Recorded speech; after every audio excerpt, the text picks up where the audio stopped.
Deux versets pour commencer notre journée. Jean 21, 7 et 8.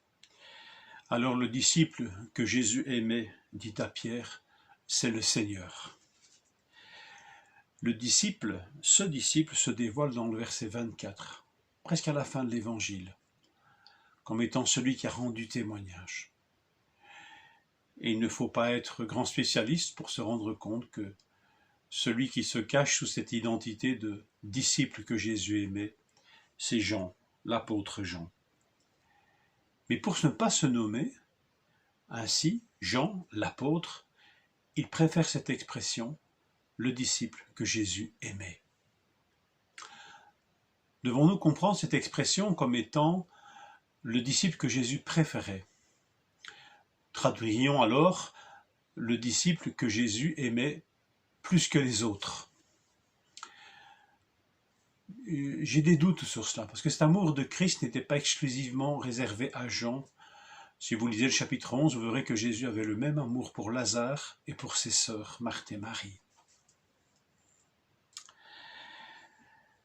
Alors, est-ce que ce serait dans le caractère de Jean que nous pourrions voir cette espèce d'affection particulière que Jésus aurait pour lui, personnelle?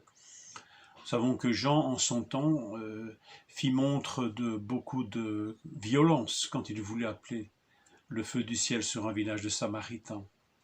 Il fit preuve de beaucoup d'ambition quand il demanda au Seigneur avec son frère Jacques d'occuper des places d'honneur quand le royaume de Dieu viendrait. Et je ne crois pas que Jean avait en vue un royaume céleste. Alors, ce Jean n'a pas l'air d'être un petit saint et un petit sensible.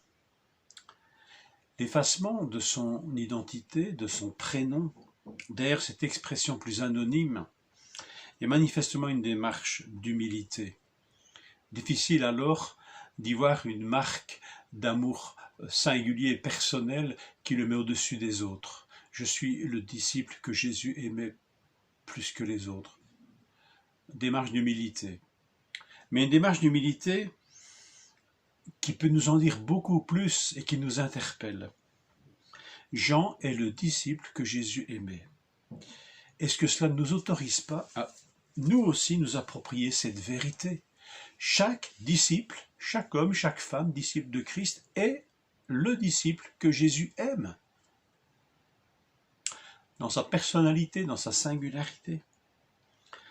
Chacun, en s'appropriant cet amour, goûte à l'amour de celui qui aime son peuple, oui, mais qui aime chacun de ses membres, chacun des individus qui le composent. Est-ce que Paul n'a pas suivi le même chemin, lui qui n'avait pas suivi Jésus pourtant de son vivant? Paul, résumant sa foi, va dire ceci: ce que je vis maintenant dans mon corps, je le vis dans la foi au Fils de Dieu qui m'a aimé et qui s'est livré lui-même pour moi. Regardez la première personne du singulier et cette appropriation personnelle qui n'est pas une appropriation orgueilleuse, mais cet amour bouleversant qui vient bouleverser les vies particulières.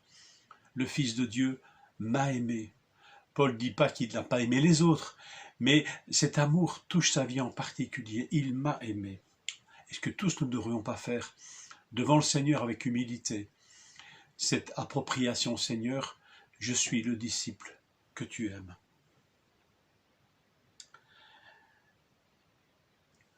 Rappelons simplement que si Dieu nous aime d'un amour personnel, si Jésus nous aime d'un amour personnel, cet amour n'est pas exclusif. Si je devais résumer ma relation avec Jésus-Christ, c'est en ces termes que je la résumerais.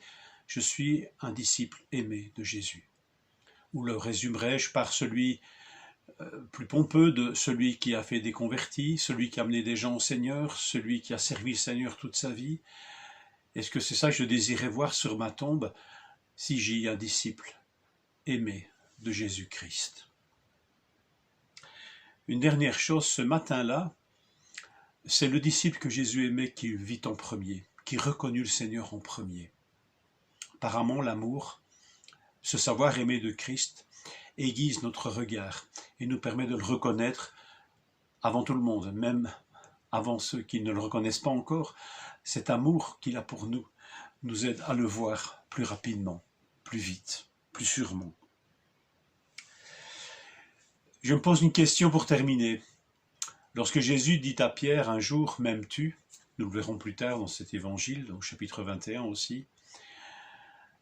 Que se serait-il passé si Pierre avait répondu, non pas Seigneur, tu sais que je t'aime, mais Seigneur, je sais que tu m'aimes. Jean plus tard, devenu vieux, dans une épître écrira « L'amour de Dieu consiste non pas dans le fait que nous ayons aimé Dieu, mais dans le fait qu'il nous a aimés en premier en envoyant son Fils comme victime expiatoire pour nos péchés. » Que nous puissions commencer cette journée en nous rappelant que nous sommes « Je suis un disciple, le disciple aimé de Christ ». Que cela bouleverse nos vies et nous permette de le reconnaître en toute cette journée. Amen.